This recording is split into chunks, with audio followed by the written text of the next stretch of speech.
आज भारत में बेरोजगारों का जिस तरह से शोषण हो रहा है वो मुझे नहीं लगता कि किसी अन्य देश में होता हो। हमने भारत के अलावा कई देशों को अध्ययन किया, वहां की व्यवस्था को देखा और वहां की व्यवस्था को देखने के बाद जब मैंने भारत की व्यवस्था को देखा तो यहां जो बेरोजगारों की स्थिति है वह बड़ी दयनीय स्थिति। आज भारत के पास कोई रोजगार नहीं है, भारत के पास कोई रोजगार नहीं है, भारत के पास नौकरी नहीं है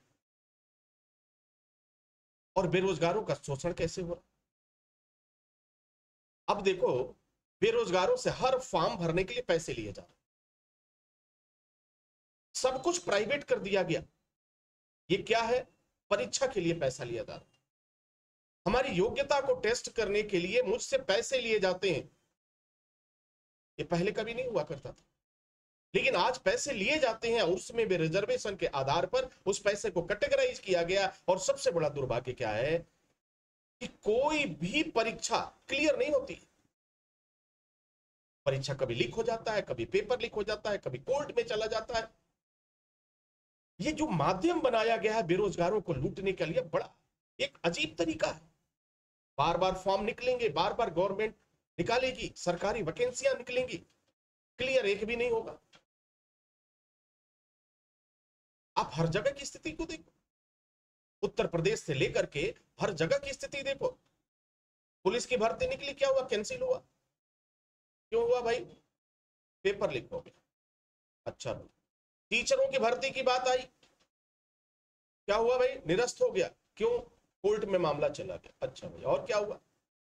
कोई भी नौकरी आप देख लो, और नौकरी देते देते एक समय नौकरी का इंटरव्यू देते देते बेरोजगार आज कर्जे में डूब जा। वो करे तो क्या करे, मजबूर है। हमें मजबूर किया जा रहा है, हमारी कोई कमाई नहीं है। बेरोजगारों से पैसा लेना और लेकर के उसका एग्जाम कराना, टेस्ट करना, इसकी जरूरत क्या है? क्यों आप पैसा लेते हैं? करोड़ों करोड़ों रुपया बेरोजगारों से लूटा जा रहा है।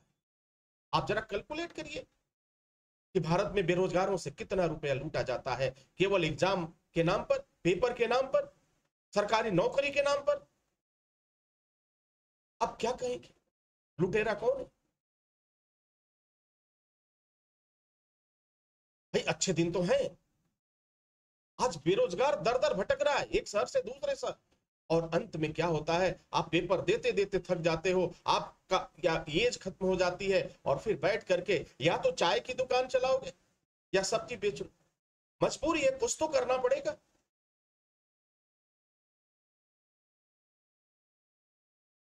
धन का अभाव है, मैं व्यवसाय भी नहीं कर सकता।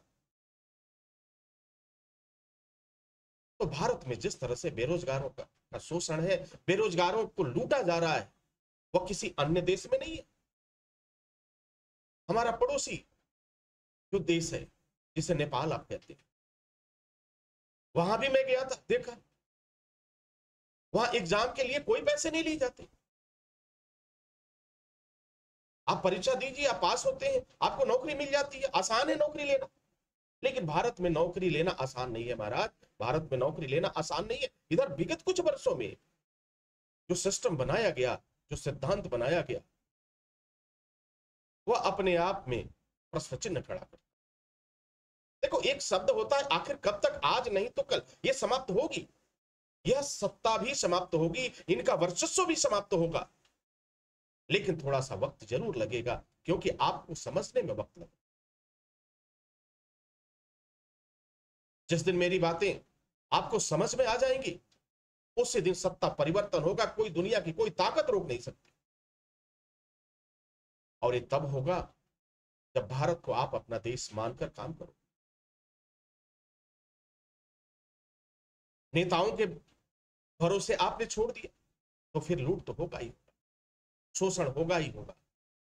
महंगाई कागजों में तो खत्म हो चुकी,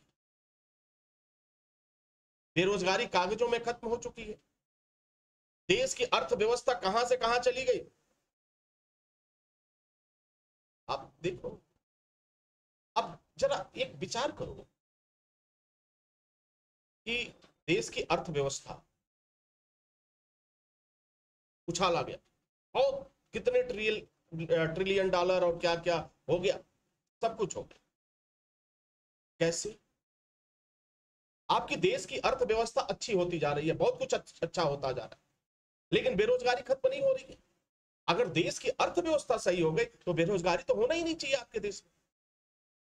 फिर भी आपके देश में बेरोजगारी है, जो यह इंडिकेट करता है, जो निर्देशित करता है, जो संकेत करता है कि देश की अर्थव्यवस्था ठीक नहीं हुई है। देश की अर्थव्यवस्था पहले से भी बदतर हुई है। करें तो क्या करें? जो भी सरकार, जिस सरकार को हम लाते हैं, भरोसा करते हैं, वो तो लूटता ही है। जनता का दुर्भाग्य बन गया। पिछली सरकार जो थी उसने भी लूटा, उसके तरीके कुछ अलग थे। यह सरकार आई तो इसमें सबसे ज्यादा नुकसान किसका हो रहा, आप देखो। और कमी सिर्फ एक है, हम किसी सरकार को दोष नहीं दे सकते। कमी जनता की है, हमारी कमी है, आपकी कमी है, क्योंकि हमने बागडोर ऐसे व्यक्ति को दे दिया, देश की सत्ता की बागडोर हमने ऐसे व्यक्ति को दे दिया जो बेरोजगारों को ही लूटे जा रहे। आज बाहर के देश में जाकर के लोग मजदूरी करने के लिए विवश हैं। भारत की जितनी भी महत्वाकांक्षाएं हैं वो विदेशों में भाग रही हैं। वजह क्या है? भारत में कोई रोजगार नहीं है। भारत तो ऊपर वाले के रहमो करम पे चल रहा है, जब तक चल रहा है। लेकिन यह बदलाव होगा, आज नहीं तो कल परिवर्तन होगा और इनकी सत्ता भी समाप्त होगी, इनका वर्चस्व भी खत्म होगा, यह शक्ति भी समाप्त होगी। लेकिन तब तक हमारा देश खोखला हो चुका। अब इसके बाद जो भी सरकार आएगी उसको इसका खामियाजा भुगतना पड़ेगा, क्योंकि गहराई इतनी अधिक हो जाएगी कि भरते भरते आप थक जाओगे और कर्जदार होते जाओ। तो भारत का भविष्य गृह युद्ध की तरफ बढ़ रहा है, इसमें तनिक भी संदेह नहीं। आज नहीं तो कल आप देखना, विश्व का वह युद्ध होगा भारत में, जो एक इतिहास बनेगा। वजह क्या होगा? जब वजह किया देखा जाएगा, एनालिसिस किया जाएगा, उस समय पता चलेगा कि भारत में जो झूठे शासन थे, जो झूठे तंत्र थे, उसका परिणाम ये निकला। दूसरा निकलेगा कि भारत के लोग आपस में लड़ते रहते हैं, इनकी लड़ाई चलती रहती है, इन्हें देश से कोई मतलब नहीं है। यह दो बातें आपके सामने आएंगी। समय रहते हम समझ जाएं, ये तो सद्बुद्धि होगी। लेकिन दुर्भाग्य ऐसा हो नहीं सकता, ऐसा हो नहीं सकता। हम चाहे कुछ भी कर लें, जो भी कर लें, सत्ता पुनः एक बार उन्हीं शक्तियों के पास जा रही है, उन्हीं शक्तियों के पास जा रही है, और आप इसे रोक नहीं पाएंगे, क्योंकि सारी व्यवस्था, सारा सिस्टम उनके हिसाब से चल रहा है। आज हर व्यक्ति पर प्रश्न चिन्ह लग रहा है, राष्ट्रपति पर प्रश्न चिन्ह लग रहा है, कोर्ट पे प्रश्न चिन्ह लग रहा है, न्यायालय पे प्रश्न चिन्ह लग रहे हैं। कोई ऐसा जगह नहीं है जहां प्रश्न चिन्ह न लग रहा हो। आपका कोई भी कार्य सरलता से नहीं हो सकता, उसे इतना जटिल बनाया गया, इतना जटिल बनाया गया, आप उसी में उलझे रहो। देश के बारे में सोचने की जरूरत नहीं है। हमें उलझा दिया गया, हमें विवश कर दिया गया, हमें मजबूर कर दिया गया। और फिर बेरोजगार क्या करेगा? बेरोजगार के पास दो ही ऑप्शन होते हैं, या तो शालीनता से वो कहीं बैठ करके सब कुछ मान करके भाई वो कुछ करे रोजी रोटी, और नहीं तो अपराध की दुनिया में वो कदम रखना है।